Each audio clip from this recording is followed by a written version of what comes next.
Good morning friends, నేను మీ సాయి మల్లేష్ని మాట్లాడుతున్నాను. ముందుగా మా ఛానల్ సబ్స్క్రైబ్ చేసి లైక్ చేసి షేర్ చేయండి. అదేవిధంగా ఈరోజు వార్తల్లోని ముఖ్యాంశాలు తెలుసుకుందాం. ఈనాడు దినపత్రిక కోట్లాభిషేకం IPL 2025 సీజన్కు ముందు నిర్వహిస్తున్న మెగా వేలం ఆటగాళ్లపై కాసుల వర్షం కురిపించింది. ఫ్రాంచైజీలు ఆటగాళ్లకు కోట్లాభిషేకం చేశాయి. Team India wicket keeper batter Rishabh Pant ఈ లీగ్ చరిత్రలోనే అత్యధిక ధరగా పలికిన ఆటగాడిగా రికార్డు సృష్టించాడు. అతని కోసం లక్నో సూపర్ జైంట్స్ ఏకంగా 27 కోట్లు వెచ్చించింది. ఆ తర్వాత స్థానంలో శ్రేయస్ అయ్యర్ నిలిచాడు. తొలి రోజు వేలంలో ప్రధానంగా భారత ఆటగాళ్లే ఎక్కువ మొత్తం సొంతం చేసుకున్నారు. వేలానికి సోమవారం చివరి రోజు. IPL 2025 సీజన్కు ముందు నిర్వహిస్తున్న మెగా వేలం ఆటగాళ్ళని ఇక్కడ వేలం వేసి కొనుక్కుంటున్నట్టుగా చూసుకోవచ్చు వివిధ దేశాల టీములు. ఈ విధంగా అత్యధికంగా రిషబ్ పంత్ ఇక్కడ 27 కోట్లు వెచ్చించి super Giants Lucknow super Giants ఏకంగా 27 కోట్లు వెచ్చించి అతన్ని కొనుక్కున్నట్టుగా చూసుకోవచ్చు. రిషబ్ పంత్ 27 కోట్లు లక్నో సూపర్ జైంట్స్. వెంకటేష్ అయ్యర్ 23.75 కోట్లు కోల్కతా నైట్ రైడర్స్. హర్షదీప్ సింగ్ 18 కోట్లు పంజాబ్ కింగ్స్. యుజ్వేంద్ర చాహల్ 18 కోట్లు పంజాబ్ కింగ్స్. శ్రేయస్ అయ్యర్ 26.75 కోట్లు పంజాబ్ కింగ్స్.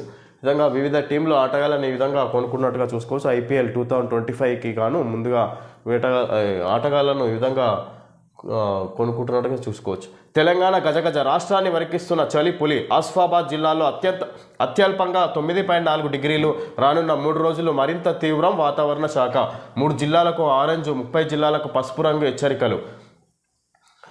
పల్లె పట్నం తేడా లేకుండా రాష్ట్రాన్ని చలి వణికిస్తుంది. పలు చోట్ల రాత్రిళ్ళు చలి మంటలు, ఉదయం పూట పొగ మంచు దృశ్యాలే కనిపిస్తున్నాయి. 2-3 రోజులుగా రాష్ట్రంపై మంచు దుప్పటి పరుచుకున్నట్లు వాతావరణం మారింది. రాత్రిపూటే కాదు మిట్ట మధ్యాహ్నము ఎదురుగాలులు వీస్తున్నాయి. రాష్ట్ర వ్యాప్తంగా 15 డిగ్రీల లోపు కనిష్ట ఉష్ణోగ్రతలు నమోదవుతున్నాయి. ప్రధానంగా ఉత్తర మధ్య తెలంగాణ జిల్లాలో చలి ప్రభావం ఎక్కువగా ఉంది. కుమరంభీం, ఆసిఫాబాద్ జిల్లాల్లో రాష్ట్రంలోనే అత్యంత కనిష్ట ఉష్ణోగ్రతలు నమోదవుతున్నాయి.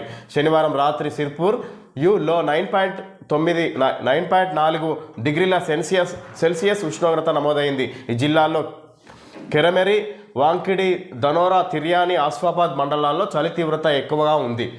విధంగా చలి తీవ్రత వారం రోజుల నుంచి వణికిస్తున్నట్టుగా చూసుకోవచ్చు. రాష్ట్ర వ్యాప్తంగా ఇక్కడ చలి పట్టణాలు పల్లెలు తేడా లేకుండా చలి ఉష్ణోగ్రతలు భారీగా పడిపోయినట్టుగా చూసుకోవచ్చు. ఈ విధంగా చలి ప్రభావం ఎక్కువైంది అన్నట్టుగా ఇక్కడ వార్త మనం చూడొచ్చు.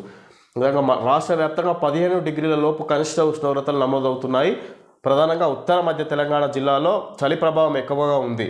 ఎక్కువగా తెలంగాణ రాష్ట్రంలోనే చలి ప్రభావం ఎక్కువగా ఉన్నట్టుగా చూసుకోవచ్చు.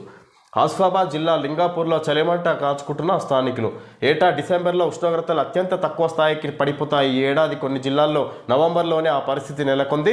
గత 10 ఏళ్లతో పోల్చితే ఈ నెల 23వ తేదీ రాత్రి 4 జిల్లాల్లో కనిష్ట ఉష్ణోగ్రతలు నమోదయ్యాయి. నిజామాబాద్లో 12 డిగ్రీలు, హనుమకొండలో 12.9, మహబూబ్నగర్లో 13.4, నల్గొండలో 13.6 డిగ్రీల చొప్పున కనిష్ట ఉష్ణోగ్రతలు రికార్డ్ అయ్యాయి. ఈ విధంగా గత 10 సంవత్సరాల నుంచి కూడా చూసుకుంటే ఇంత తక్కువ ఉష్ణోగ్రతలు నమోదు కాలేదని ఇక్కడ చూడొచ్చు మనం వార్త. ఏటా డిసెంబర్లో ఉష్ణోగ్రతలు అత్యంత తక్కువ స్థాయికి పడిపోతాయి. కానీ ఈ సంవత్సరం నవంబర్లోనే తక్కువ స్థాయికి ఈ నెల 23వ తేదీన తక్కువ ఉష్ణోగ్రతలు నమోదైనట్టుగా చూసుకోవచ్చు. ఈ విధంగా 10 సంవత్సరాలతోటి పోల్చుకుంటే జార్ఖండ్లో ఆ రాష్ట్ర గవర్నర్ కలిసేందుకు వెళ్తున్న బట్టి విక్రమార్క, సీఎం హేమంత్ సోరెన్. 28వ హేమంత్ ప్రమాణం. శాసనసభ పక్ష నేతగా ఏకగ్రీవ ఎన్నిక. తొలగని మహారాష్ట్ర ఉత్కంఠ. ఈ విధంగా జార్ఖండ్లో కాంగ్రెస్ పార్టీ గెలిచిన సందర్భంగా ఇక్కడ ఆ రాష్ట్ర గవర్నర్ను కలిసేందుకు మన ఉప ముఖ్యమంత్రి బట్టి విక్రమార్క వెళ్ళినట్టుగా చూసుకోవచ్చు. ఇక్కడ ఆ రాష్ట్ర ప్రస్తుత ముఖ్యమంత్రి కాబోయే మళ్ళీ రెండోసారి కూడా నియమింపబడే హేమంత్ సోరెన్ తోటి సమావేశం కలిసి మాట్లాడుతున్నట్టుగా చూసుకోవచ్చు బట్టి విక్రమార్క. ఈ విధంగా 28న హేమంత్ ప్రమాణ స్వీకారం. ఇక శాసనసభ పక్ష నేతగా ఏకగ్రీవ ఎన్నిక. ఇక్కడ సభ మొత్తం ఆమోదంతో ఏకగ్రీవంగా ఎన్నుకున్నట్టుగా చూసుకోవచ్చు హేమంత్ సోరెన్. మహారాష్ట్రలో ఇంకా తొలగని ఉత్కంఠ. సీఎం ఎవరు అనేది ఇంకా చర్చ జరుగుతున్నట్టుగా చూసుకోవచ్చు. ఇటు షిందే ఫడ్నవీస్ పోటీ పడుతున్నట్టుగా చూసుకోవచ్చు ముఖ్యమంత్రి పదవికి మహారాష్ట్రలో. ఇక సభా సమరం. నేటి నుంచి పార్లమెంట్ శీతాకాల సమావేశాలు. మహారాష్ట్ర గెలుపుతో ఉత్సాహంగా అధికార కూటమి. అదానీ, మణిపూర్ అంశాలపై చర్చకు విపక్షం పట్టు. పార్లమెంట్ శీతాకాల సమావేశాలు సోమవారం ప్రారంభం కానున్నాయి. డిసెంబర్ 20 వరకు ఇవి కొనసాగనున్నాయి. ఈ నెల 26న మంగళవారం మాత్రం ఉభయ సభలకు సెలవు ఉంటుంది. భారత రాజ్యాంగ అమల్లోకి వచ్చి 75 సంవత్సరాలు అయిన సందర్భంగా ఆ రోజు పాత పార్లమెంట్ భవనంలోని సెంట్రల్ హాల్లో జరిగే ప్రత్యేక కార్యక్రమంలో రాష్ట్రపతి ద్రౌపది ముర్ము ఉభయ సభల సభ్యులను ఉద్దేశించి ప్రసంగిస్తారు. సభా వ్యవహారాల సంఘం BACలో నిర్ణయించిన అంశాల ఆధారంగా మిగిలిన రోజుల్లో సభలు కొనసాగనున్నాయి. దీనికి సన్నాహకంగా పార్లమెంటరీ వ్యవహారాల శాఖ ఆధ్వర్యంలో ఆదివారం అఖిలపక్ష సమావేశం నిర్వహించారు. 30 పార్టీల నుంచి 42 మంది నేతలు దీనికి హాజరయ్యారు. ప్రభుత్వం సిద్ధంగా ఉంది. రిజిజు అన్ని అంశాలపై ఉభయ సభల్లో చర్చలు జరగాలని కోరుకుంటున్నామని, ప్రభుత్వం దానికి సిద్ధంగా ఉందని పార్లమెంటరీ వ్యవహారాల శాఖ మంత్రి కిరణ్ రిజిజు విలేకరులకు చెప్పారు. రాజ్యాంగ దినోత్సవం సందర్భంగా రాష్ట్రపతితో కలిసి ప్రజలు రాజ్యాంగ పీఠికను చదువుతారు. విధంగా 75 సంవత్సరాలు కావస్తున్న పార్లమెంటు ప్రారంభం ఏర్పడి ఇక్కడ భారత రాజ్యాంగం అమల్లోకి వచ్చి 75 సంవత్సరాలు పూర్తవుతున్న సందర్భంగా ఆ రోజు మంగళవారం పార్లమెంట్ సమావేశాలకు సెలవు దినంగా ప్రకటించి ఈ విధంగా ప్రత్యేక ఉభయ సభలు నిర్వహిస్తుంది రాష్ట్రపతి ద్రౌపది ముర్ము పాత పార్లమెంటు భవనంలో. దీనికి ఉభయ సభల సభ్యులను ఉద్దేశించి ప్రసంగిస్తారు. సభా వ్యవహారాల సంఘం BACలో నిర్ణయించిన అంశాల ఆధారంగా మిగిలిన రోజుల్లో సభలు కొనసాగనున్నాయి. ఈ విధంగా ఇక్కడ నేటి నుంచి పార్లమెంటు సమావేశాలు ప్రారంభం కానున్నాయి. ఇది డిసెంబర్ 20 వరకు కొనసాగుతున్నట్టుగా చూసుకోవచ్చు. ఇది ఈ వచ్చే మంగళవారం మాత్రం ఇది పార్లమెంటు భారత రాజ్యాంగంలో అమల్లోకి వచ్చి 75 సంవత్సరాలు పూర్తవుతున్న సందర్భంగా ఇక్కడ రాష్ట్రపతి ద్రౌపది ముర్ము ఆధ్వర్యంలో ఉభయ సభలను ఉద్దేశించి ఆమె సమావేశం ఏర్పాటు చేసి ప్రసంగించనున్నారు. దీనికి ఆ రోజు పార్లమెంట్ సమావేశాలు సెలవు దినంగా తీసుకోవచ్చు. ఈ విధంగా ప్రభుత్వం సిద్ధంగా ఉంది. రిజిజు అన్ని అంశాలపై ఉభయ సభల్లో చర్చలు జరగాలని కోరుకుంటున్నామని, ప్రభుత్వం దానికి సిద్ధంగా ఉందని పార్లమెంటరీ వ్యవహారాల శాఖ మంత్రి కిరణ్ రిజిజు విలేకరులకు చెప్పారు. రాజ్యాంగ దినోత్సవం సందర్భంగా రాష్ట్రపతితో కలిసి ప్రజలు రాజ్యాంగ పీఠికను చదువుతారు. ఈ విధంగా రాజ్యాంగ దినోత్సవం సందర్భంగా రాష్ట్రపతితో కలిసి ప్రజలు రాజ్యాంగ పీఠికను చదువుతారని ఇక్కడ చూస్తూ ఇక్కడ పార్లమెంటరీ వ్యవహారాల శాఖ మంత్రి రిజిజు తెలియజేసినట్టుగా చూసుకోవచ్చు.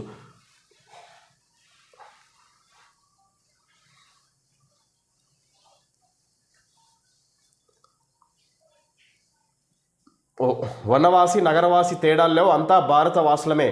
లోక్మాన్యన్ ముగింపు వేడుకల్లో కేంద్ర మంత్రి నిర్మలా సీతారామన్ హాజరైన షెకావత్, కిషన్ రెడ్డి, మోహన్ భాగవత్ దేశంలో ప్రజల మధ్య వివక్ష అనేది కనిపించదని, 5000 ఏళ్ల చరిత్రను పరిశీలించిన, దేవతల కథలను చూసినా ఇదే స్పష్టమవుతుందని కేంద్ర ఆర్థిక మంత్రి నిర్మలా సీతారామన్ అన్నారు. గ్రామవాసి నగరవాసి వనవాసి అంతా ఐకమత్యంగా వసుదైక కుటుంబంగా జీవిస్తుండడం మన దేశం గొప్పతనమని ఆమె అభివర్ణించారు. ఆదివారం హైదరాబాద్లోని శిల్పకళా వేదికలో లోక్మాన్యన్ 2024 ముగింపు ఉత్సవాలకు కేంద్ర మంత్రులు గజేంద్ర సింగ్ షెకావత్, కిషన్ రెడ్డి, RSS చీఫ్ మోహన్ భాగవత్లతో కలిసి నిర్మలా సీతారామన్ హాజరై ప్రసంగించారు. విధంగా వనవాసి నగరవాసి తేడాలు లేవు, అంతా భారత వాసులమే. లోక్మాన్యన్ ముగింపు వేడుకల్లో కేంద్ర మంత్రి నిర్మలా సీతారామన్ హాజరైన షెకావత్, కిషన్ రెడ్డి, మోహన్ భాగవత్. విధంగా ఇక్కడ వనవాసి, ఆదివాసి, పల్లెవాసి అని నగరవాసి తేడాలు లేకుండా ఇక్కడ భారతదేశం అంతా కలుపుకొని ఒకే జీవన విధానం కొనసాగుతుంది. అదే భారతదేశ గొప్పతనం, మన సంస్కృతి అన్నట్టుగా ఇక్కడ లోక్మాన్యన్ 2024 ముగింపు కార్యక్రమంలో కేంద్ర మంత్రి నిర్మలా సీతారామన్ పాల్గొని ఈ విధంగా మాట్లాడిగా చూసుకోవచ్చు. ఈ విధంగా దేశంలో ప్రజల మధ్య వివక్ష అనేది కనిపించదని, 5000 ఏళ్ల చరిత్రను పరిశీలించినా, దేవతల కథలను చూసినా ఇదే స్పష్టమవుతుందని కేంద్ర ఆర్థిక మంత్రి నిర్మలా సీతారామన్ అన్నారు. గ్రామవాసి నగరవాసి వనవాసి అంతా ఐక్యమత్యంగా వసుదైక కుటుంబంగా జీవిస్తుండడం మన దేశ గొప్పతనమని ఆమె అభివర్ణించారు. ఈ విధంగా మన దేశ కులమత భేదాలు లేకుండా అన్ని మతాలను కలుపుకొని పోతుంది అన్నట్టుగా ఇక్కడ అది మన భారతదేశ సంస్కృతి అన్నట్టుగా ఆమె చెప్పుకొచ్చారు. లోక్మాన్యన్ కార్యక్రమంలో భాగంగా దీనికి RSS చీఫ్ మోహన్ భాగవత్, కిషన్ రెడ్డి వివిధ ముఖ్య నేతలు హాజరైనట్టుగా చూసుకోవచ్చు. ప్రారంభోత్సవాలు, శంకుస్థాపనలు, ప్రజాపాలన విజయోత్సవాలకు సిద్ధమవుతున్న ప్రణాళిక. కాంగ్రెస్ ప్రభుత్వం ఏర్పడి ఏడాది పూర్తవుతున్న నేపథ్యంలో వచ్చే నెల 1వ తేదీ నుంచి 9 వరకు నిర్వహించే కార్యక్రమాలకు సంబంధించిన ఏర్పాట్లలో ప్రభుత్వం నిమగ్నమైంది. పరిపాలన పరంగా సాధించిన విజయాలను ప్రజల్లోకి తీసుకెళ్లేందుకు సర్కార్ సిద్ధమవుతుంది. ఈ వేడుకల్లో ప్రజా అభివృద్ధి, ప్రజా సంక్షేమ కార్యక్రమాలకు ప్రాధాన్యం ఇవ్వాలని ముఖ్యమంత్రి రేవంత్ రెడ్డి ఇప్పటికే అధికారులకు ఆదేశాలు జారీ చేశారు. దీంతో శాఖల వారీగా కార్యక్రమాల ప్రణాళికను అధికారులు సిద్ధం చేస్తున్నారు. ఉత్సవాల సందర్భంగా రాష్ట్రంలోని అన్ని పాఠశాలలు, కళాశాలల్లో వ్యాసరచన పోటీల నిర్వహణతో పాటు అన్ని స్థాయిల విద్యార్థులు ఈ వేడుకల్లో పాలుపంచుకునేలా విద్యాశాఖ ఏర్పాట్లు చేస్తుంది. శాఖల ప్రకారం సంబంధిత మంత్రుల సారథ్యంలో కార్యక్రమాలు నిర్వహించేలా ఏర్పాట్లు చేయాలని ముఖ్యమంత్రి అధికారులకు ఆదేశాలు జారీ చేశారు. ఈ విధంగా ప్రారంభోత్సవాలు, శంకుస్థాపనలు, ప్రజాపాలన విజయోత్సవాలకు సిద్ధమవుతున్న ప్రణాళిక. ఈ విధంగా కాంగ్రెస్ పార్టీ రాష్ట్ర ప్రభుత్వం ఏర్పడి సంవత్సరం గడుస్తున్న సందర్భంగా ఏడాది గడుస్తున్న సందర్భంగా ఈ విధంగా విజయోత్సవ సంబరాలు జరుపుతున్నట్టుగా చూసుకోవచ్చు కాంగ్రెస్ ప్రభుత్వం. ఈ విధంగా ఈ నెల డిసెంబర్ 1వ తేదీ నుంచి 9 వరకు ఈ విధంగా రాష్ట్ర వ్యాప్తంగా విజయోత్సవ సంబరాలు అంటే ఉత్సవాలు జరపాలన్నట్టుగా ఇక్కడ వివిధ ఉన్నత అధికారులకు ఆదేశాలు జారీ చేసినట్టుగా చూసుకోవచ్చు సీఎం రేవంత్ రెడ్డి.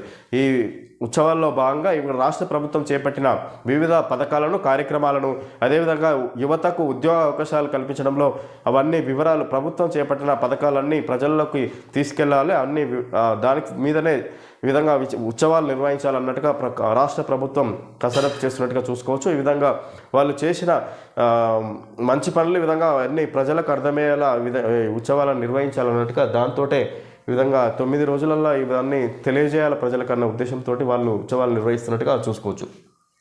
పాఠశాలలో కూడా ఈ ఉత్సవాలకు సంబంధించి కార్యక్రమాలు చేపట్టే దిశగా విద్యాశాఖ కూడా ఆదేశాలు జారీ చేసినట్టుగా చూసుకోవచ్చు సీఎం రేవంత్ రెడ్డి.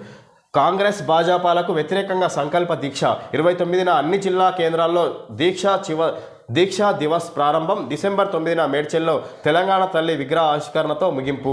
భారత కార్యనిర్వాహక అధ్యక్షుడు కేటీఆర్. కాంగ్రెస్ భాజపాలకు వ్యతిరేకంగా సంకల్ప దీక్ష 29న అన్ని జిల్లా కేంద్రాల్లో దీక్షా దివస్ ప్రారంభం. డిసెంబర్ 9న మేడ్చల్లో తెలంగాణ తల్లి విగ్రహ ఆవిష్కరణతో ముగింపు. భారత కార్యనిర్వాహక అధ్యక్షుడు కేటీఆర్. విధంగా కాంగ్రెస్ భాజపాలకు వ్యతిరేకంగా సంకల్ప దీక్ష చేపడుతున్నట్టుగా కేటీఆర్ పిలుపునిచ్చినట్టుగా చూసుకోవచ్చు పార్టీ శ్రేణులకు. 29న అన్ని జిల్లా కేంద్రాల్లో దీక్షా దివస్ ప్రారంభం. 29న అన్ని జిల్లా కేంద్రాల్లో దీక్షా దివస్ ప్రారంభం చేసి ఈ డిసెంబర్ 9న ముగింపు. మేడ్చల్లోని తెలంగాణ తల్లి విగ్రహ ఆవిష్కరణతో ముగింపు కార్యక్రమాలు చేపడతారంట కేటీఆర్. ఈ విధంగా పార్టీ శ్రేణులకు పిలుపునిచ్చినట్టుగా చూసుకోవచ్చు కేటీఆర్. రాష్ట్రంలోని కాంగ్రెస్, కేంద్రంలోని భాజపా ప్రభుత్వాలకు బుద్ధి చెప్పాలనే సంకల్పంతో దీక్షా దివస్ కార్యక్రమాన్ని చేపడుతున్నట్లు భారత కార్యనిర్వాహక అధ్యక్షుడు కె తారక రామారావు తెలిపారు. ఈ నెల 29న రాష్ట్రంలోని 33 జిల్లాల్లోని పార్టీ కార్యాలయాల్లో దీన్ని ప్రారంభిస్తామని చెప్పారు. శుక్రవారం దీక్షా దివస్ ప్రారంభమవుతుంది.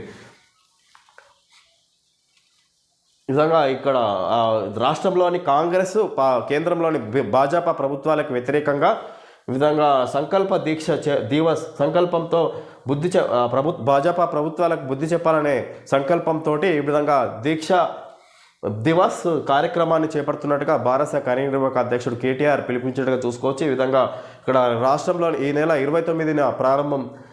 రాష్ట్రంలోని 33 జిల్లాల్లో పార్టీ కార్యాలయాల్లో దీన్ని ప్రారంభిస్తామని చెప్పారు. అదేవిధంగా శుక్రవారం దీక్షా దివస్ ప్రారంభమవుతుందని తెలియజేశారు. ఈ విధంగా అదేవిధంగా డిసెంబర్ 9న ముగింపు కార్యక్రమాలు కూడా చేపడతామని చెప్పుకొచ్చారు కేటీఆర్. కరెంటు ఖాతాల వెనుక కేటుగాళ్లు, సైబర్ నేరగాళ్లకు బ్యాంకు సిబ్బంది సహకారం. డొల్ల కంపెనీల పేరుతో అనర్హులకు అకౌంట్లు కొట్టేసిన డబ్బు మళ్లించేందుకు దుర్వినియోగం. ఓ సైబర్ ముఠా 2 నెలల్లో ఏకంగా 175 కోట్లు కొల్లగొట్టింది. Telangana cyber security bureau TGCSB అధికారులు దీనిపై దర్యాప్తు చేపట్టారు. 6 కరెంటు ఖాతాల్లోకి డబ్బు బదిలీ జరిగిందని గుర్తించారు. SBI శంషీర్ గంజ్ బ్రాంచ్కి చెందిన ఈ ఖాతాలపై ఆరా తీయగా ఇవన్నీ హైదరాబాద్లోని ఆటో డ్రైవర్లకు చెందినవిగా తేలడంతో ఆశ్చర్యపోయారు. వారిని అదుపులోకి తీసుకొని వ్యాపారులు మాత్రమే తెరవగలిగే అకౌంట్లు మీ పేరు మీద ఎలా వచ్చాయని ప్రశ్నించారు. 2 వ్యక్తులు కమిషన్ ఆశ చూపి తమతో తెరిపించారని వెల్లడించారు. నకిలీ పత్రాలన్నీ వారే సమకూర్చారని తెలిపారు. ఆ ఖాతాలను తాము వినియోగించట్లేదని చెప్పారు.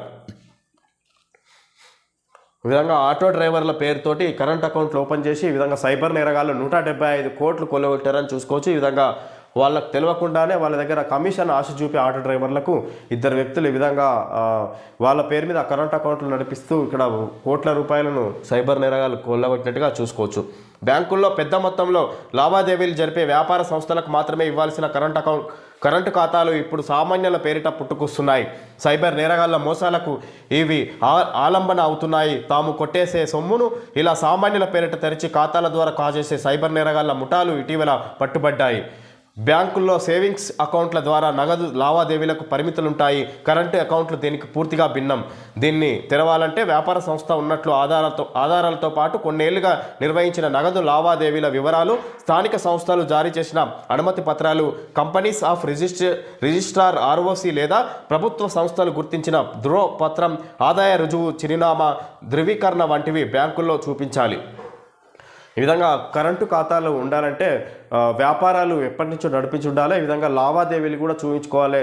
ప్రభుత్వం తరపున జారీ చేసిన వ్యాపార సంస్థలకు సంబంధించి రిజిస్ట్రేషన్ డాక్యుమెంట్లు కూడా ఉండాలి. అవన్నీ ఉంటేనే కరెంట్ అకౌంట్ ఇస్తారన్నట్టుగా చూసుకోవచ్చు బ్యాంకుల్లో. ఈ విధంగా సేవింగ్స్ అకౌంట్ ద్వారా లావాదేవీలు పరిమితి ఉంటుంది. తక్కువ అమౌంట్ నగదు వ్యవహారం చేసే అవకాశం ఉంటుంది. కరెంట్ అకౌంట్లకు పరిమితి అనేది ఉండదు కాబట్టి కరెంట్ అకౌంట్ల ద్వారా ఇక్కడ సైబర్ నేరగాళ్లు సామాన్యుల పేరిట తెరిచి దీని ద్వారా ఇక్కడ ఎన్నో 175 కోట్లు కొల్లగొట్టారని చూసుకోవచ్చు సామాన్యుల పేరుతోటి.